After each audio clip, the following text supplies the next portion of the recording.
حضرت مولانا طارق جمیل صاحب ہم ان کی خاک کے برابر بھی نہیں ہیں. ان سے اللہ نے جو ہدایت کا کام لیا اس کا 10واں حصہ بھی ہم نہیں کر سکے. بہت بڑے بزرگ ہیں لیکن کوئی کتنا بھی بڑا عالم ہو اس سے مسٹیک ہو سکتی ہے. حضرت سے یہ غلطی ہوئی ہے. مولانا طارق جمیل صاحب پہ مجھے بہت ترس آتا ہے کیونکہ میں ان کے مجاہدے جانتا ہوں، کیسے زندگی میں دولت کو لات ماری ہے انہوں نے، کیسے مجاہدوں میں ٹائم گزارا، پوری زندگی تبلیغ میں چل چل کے پہیا بن گئے.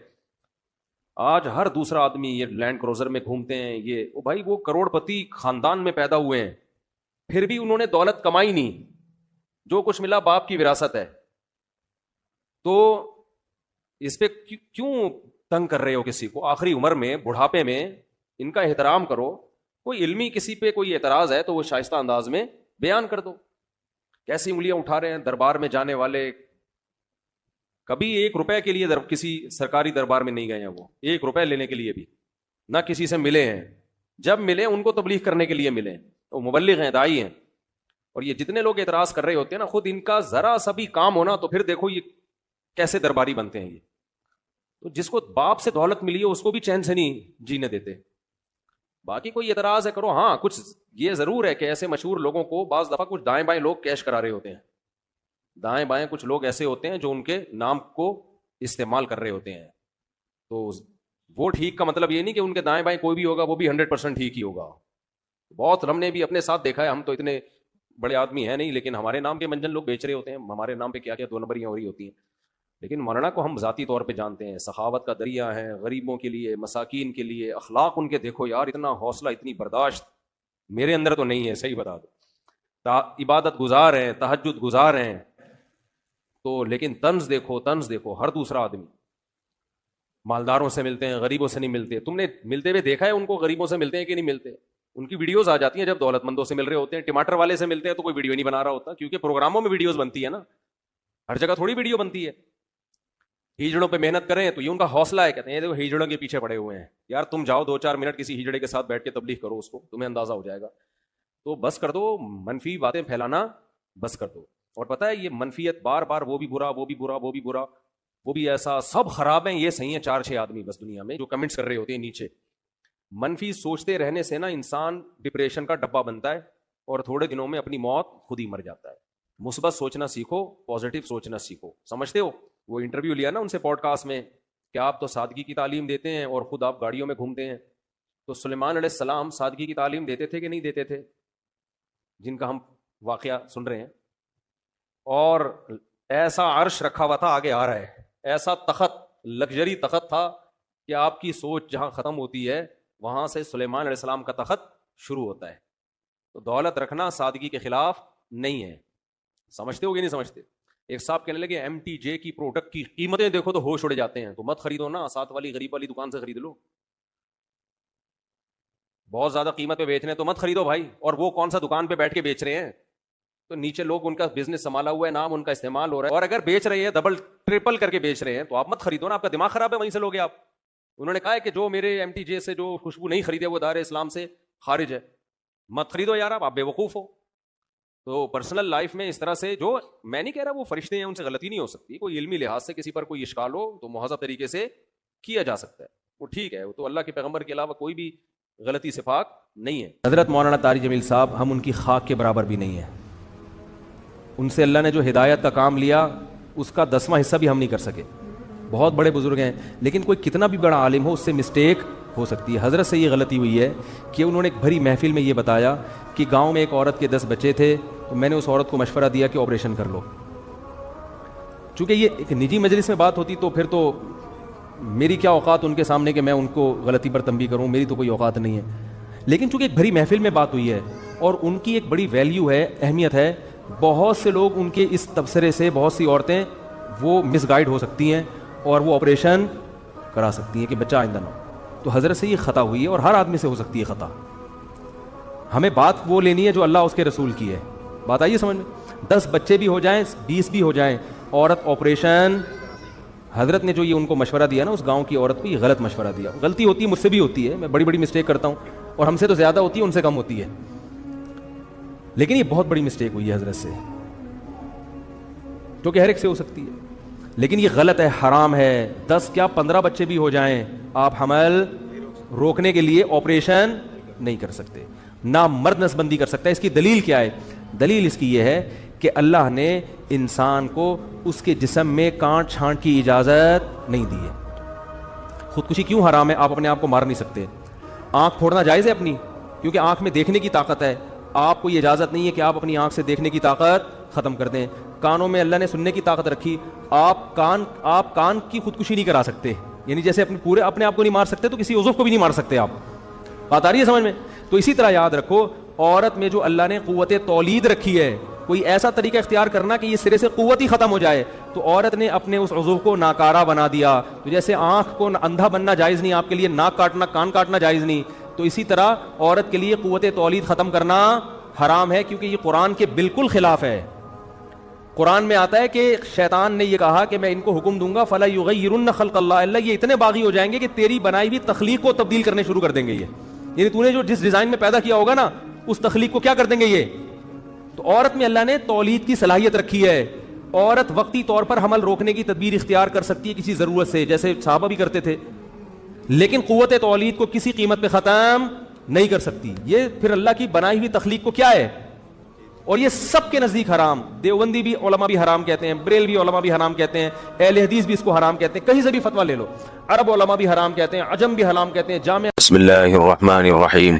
رسول اللہ صلی اللہ علیہ وسلم نے ارشاد فرمایا، ان من افضل ایامکم یوم الجمعہ فاکثروا علی الصلاة فیہ فاکثروا من الصلاة فیہ.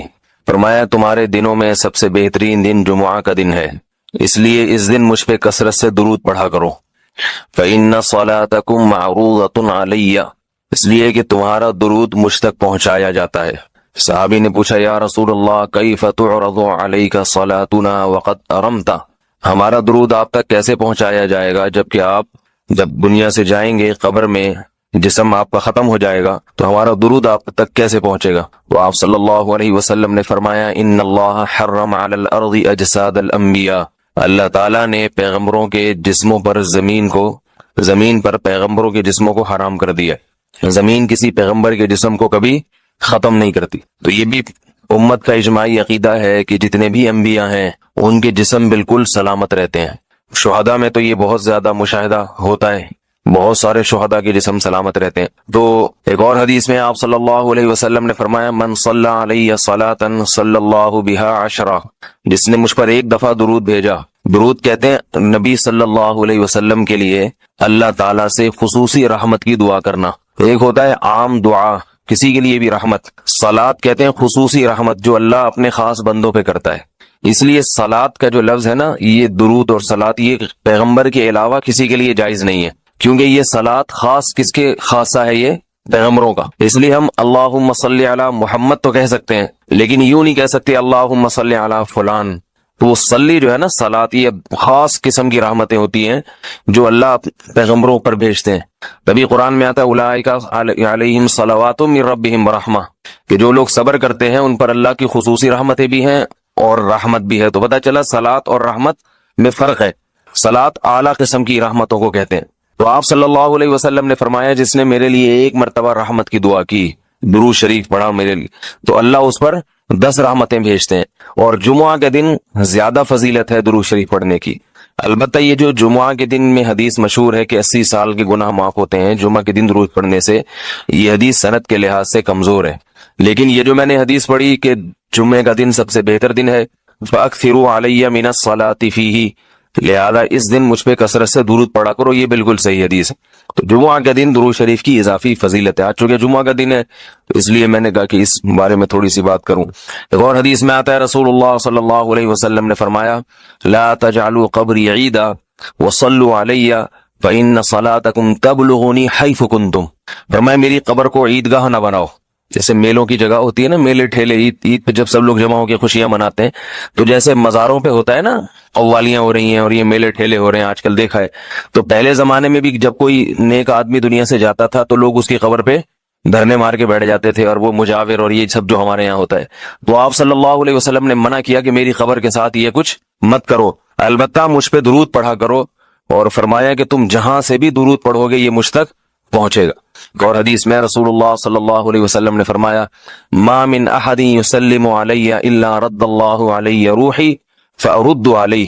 کہ جب بھی کوئی مجھ پر سلام بھیجتا ہے اللہ میری روح کو میرے جسم میں لوٹاتے ہیں اور میں اس کے سلام کا جواب دیتا ہوں۔ اب یہ کیسے ہوتا ہے؟ چونکہ یہ برزخی زندگی میں ہے، لہذا اس کی کیفیات میں اور گہرائی میں جانے کی اجازت نہیں ہے۔ جیسے اللہ بہتر سمجھتے ہیں یہ ہوتا ہے، اس کی حقیقت کا ہمیں علم پوری طرح نہیں ہے، برزخی زندگی ہے۔ اور حدیث میں آتا ہے رسول اللہ صلی اللہ علیہ وسلم نے فرمایا کہ رغم انف رجل ذکرت عنده فلم يصلی علی، اس شخص کی ناک خاک آلودہ ہو جائے جس کے سامنے میرا نام لیا جائے، میرا تذکرہ ہو اور وہ مجھ پہ درود نہ پڑے۔ ایک اور حدیث میں آپ صلی اللہ علیہ وسلم نے فرمایا البخیل من ذکرت عنده فلم يصلی علی، وہ شخص کنجوس ہے، بخیل ہے جس کے سامنے میرا نام آئے اور مجھ پہ درود نہ پڑے۔ یعنی اتنی بڑی شخصیت اور اتنے بڑے محسن اعظم کا تذکرہ آ رہا ہے اور اس کی زبان سے دعا بھی نہیں نکلتی، تو اس سے بڑا کنجوس دنیا میں کون ہو سکتا ہے؟ ایک اور حدیث میں آپ صلی اللہ علیہ وسلم نے ایک شخص کو دعا مانگتے ہوئے دیکھا جس نے درود شریف پڑھے بغیر دعا شروع کر دی، تو آپ صلی اللہ علیہ وسلم نے فرمایا اس نے دعا میں جلدی کی ہے۔ پھر فرمایا تم میں سے جب کسی شخص کو دعا مانگنی ہو تو پہلے اللہ کی حمد و ثنا پڑھے، پھر مجھ پر درود بھیجے۔ قرآن مجید میں بھی اللہ نے حکم دیا ان اللہ وملائکتہ یصلون علی النبی، کہ اللہ اور اس کے فرشتے، اللہ بھی رحمت بھیجتے ہیں اور فرشتے بھی رحمت کی دعا کرتے ہیں۔ یا ایھا الذین آمنوا صلوا علیہ وسلموا تسلیما، اے ایمان والو تم بھی محمد صلی اللہ علیہ وسلم پر درود بھیجا کرو اور سلام بھیجا کرو۔ درود اور سلام میں فرق یہ ہے کہ درود اللہ کی رحمت اور سلامت کہتے ہیں کہ ہر برائی سے، ہر مشکل سے، ہر مصیبت سے بچائیں۔ تو کمال جبھی ہوتا ہے جب اللہ ہر شر سے بچا لیں اور اضافی رحمتیں بھی بھیجیں۔ تو علماء نے درود شریف کی حکمتوں میں لکھا ہے کہ درود شریف جو اللہ نے ہمیں پڑھنے کا حکم دیا، اس کی بنیادی وجہ تو سب کو معلوم ہے کہ سب سے زیادہ احسانات اس کائنات میں اللہ کے بعد کس کے ہیں؟ محمد صلی اللہ علیہ وسلم۔ تو آپ صلی اللہ علیہ وسلم کے احسانات سب سے زیادہ ہیں انسانیت پر، انسان کو انسان آپ صلی اللہ علیہ وسلم نے بنایا، اور اہل اسلام تو سب سے زیادہ ان احسانات کے تلے دبے ہوئے۔ تو ہم کوئی بھی عبادت اگر کر رہے ہیں، دعا بھی اگر مانگ رہے ہیں، تو یہ بھی کس کی وجہ سے توفیق مل رہی ہے؟ نبی صلی اللہ علیہ وسلم، کیونکہ آپ صلی اللہ علیہ وسلم نے ہی یہ ساری چیزیں سکھائی ہیں۔ تو ہر کام میں حکم یہ ہے کہ بھئی جس کا احسان ہے، جس کی وجہ سے تمہیں یہ رہنمائی ملی، پہلے اس کا بھی تو کچھ خیال کرو، اس کا بھی جو ہے نا اللہ سے اس کے لیے دعا مانگو تاکہ تمہاری طرف سے بھی کچھ شکر ہو۔ دوسری بات علماء نے لکھی ہے کہ اس میں حکمت یہ ہے کہ درود شریف پڑھنے سے توحید کا عقیدہ مضبوط ہوتا ہے۔ وہ توحید، درود شریف نبی سے دعا نہیں ہے بلکہ اللہ سے دعا ہے، کس کے لیے؟ نبی کے لیے۔ تو پتہ یہ چلا کہ نبی پر بھی اللہ کی رحمتیں ہوں گی، اور دعا کون مانگ رہا ہے؟ ہم مانگ رہے ہیں۔ تو اس میں نبی سے مانگنے کا دروازہ بند کر دیا کہ نبی سے مانگنے کا اسلام میں کوئی تصور نہیں ہے، بلکہ نبی کے لیے بھی اللہ سے مانگا جائے گا۔ تو جب نبی کے لیے بھی اللہ سے مانگنے کا حکم ہے تو اپنے لیے نبی سے کیسے مانگنے کا حکم ہو گیا؟ سمجھ میں آ رہی ہے بات کہ نہیں آ رہی؟ یعنی نبی کے لیے بھی کس سے مانگنے کا حکم ہے؟ اللہ سے۔ تو اپنے لیے کس سے مانگیں گے؟ بطریق اولا اللہ، بطریق اولا ہم پھر اللہ سے مانگیں گے۔ تو اس سے عقیدہ توحید مضبوط ہوتا ہے۔ اور تیسری بات یہ کہ علماء نے لکھا ہے کہ جب درود شریف پڑھیں تو اس نظریے سے نہ پڑھیں کہ نبی ہماری دعا کے محتاج ہیں، نبی اللہ کی رحمت کے تو محتاج ہیں، یہ تو درود شریف سے پتہ چلتا ہے، لیکن اللہ کی وہ رحمت اس وقت بھی ہوتی اگر ہم یہ دعا نہ مانگتے۔ تو ہمیں اس لیے ہے کہ ہم بھی انگلی کٹا کے شہیدوں میں نام لکھوا لیں۔ سمجھ رہے ہیں نا؟ اس کی حضرت مولانا اشرف علی تھانوی رحمہ اللہ نے بڑی پیاری مثال دی، فرمایا کہ جیسے کوئی بادشاہ اپنے شہزادے پر کچھ انعام کرنا چاہے، بادشاہ تو چاہتا ہے نا اپنی اولاد کو نوازنا، اپنے محبوب شہزادہ اس کا محبوب ہوتا ہے، تو آپ اگر بادشاہ سے سفارش کر دیں کہ حضرت یہ تحفہ آپ اپنے شہزادے کو دے دیں یا یہ فلاں چیز اپنے شہزادے کو، تو بادشاہ تو پہلے بھی دے رہا ہے، لیکن آپ کے کہنے سے وہ اور خوش ہو جائے گا، اور خوش ہو جائے گا کہ بھئی دیکھو جو کام میں چاہتا تھا یہ بھی اسی کی درخواست کر رہا ہے۔ تو نتیجہ کیا نکلے گا؟ تھوڑا سا آپ کو بھی دے دے گا وہ، ٹھیک ہے نا، کہ چلو یہ گڑ تم بھی منہ میٹھا کر لو اپنا، تم نے اتنا اچھا کام کیا۔ اور اگر آپ کسی کو حکم دیں اس کے دشمن پہ خرچ کرنے کا، آپ جا کے کہیں بھائی وہ تمہارا دشمن ہے، تمہارا دل چاہتا ہے اس کا گلا دبا دو، تو ایسا کرو اس کو ہدیے ودیے دیا کرو، تو کہے گا میں اس کو گلا دبانا چاہتا ہوں اور تو ہدیے کی ترغیب دے رہا ہے تو میں تیرا بھی گلا دباؤں گا۔ تو دشمن پہ خرچ کرنے کا جب حکم دیا جاتا ہے تو اس سے سامنے والا غصے میں آتا ہے۔ دوست پہ خرچ کرنے کا، احسان کرنے کا جب آپ کسی کو کہیں گے تو وہ خوش ہوتا ہے۔ باپ کو اگر کہا جائے نا اپنے بچوں پہ اور کھلائے کریں، بڑی خوشی ہوتی ہے، تو باپ کا دل اور سینہ اور چوڑا ہو جائے گا۔ تو ایسے ہی اللہ تعالیٰ کو اپنے رسول صلی اللہ علیہ وسلم سے محبت ہے اللہ تو خصوصی رحمتیں بھیجیں گے ہی، لیکن ہم اگر اللہ سے درخواست کر دیں گے کہ اللہ تو خصوصی رحمتیں بھیج، تو اس میں تھوڑی سی ہماری بھی کیا ہو جائے گی، دخل اندازی ہو جائے گی۔ اللہ تو ویسے ہی کر رہا ہے، تو اللہ کہے گا چلو تو نے بھی سفارش کر دی تو ان پہ تو کر ہی نہ ہوں، یہ 10 رحمتیں تجھ پر بھی ہو جائیں گی۔ اور چوتھا فائدہ کیا ہے درود شریف پڑھنے کا، کہ انسان کے دل میں محمد صلی اللہ علیہ وسلم کی محبت بڑھتی ہے۔ انسان جس کے لیے دعا مانگتا ہے لاشعوری طور پہ نبی صلی اللہ علیہ وسلم کی جتنی زیادہ محبت ہوگی، اللہ کی خود بخود اتنی ہی زیادہ ہوگی، کیونکہ نبی سے محبت اللہ ہی کی وجہ سے ہوتی ہے، یہ الگ الگ چیز نہیں ہے، اللہ کے رسول ہے نا، اسی وجہ سے تو ہے۔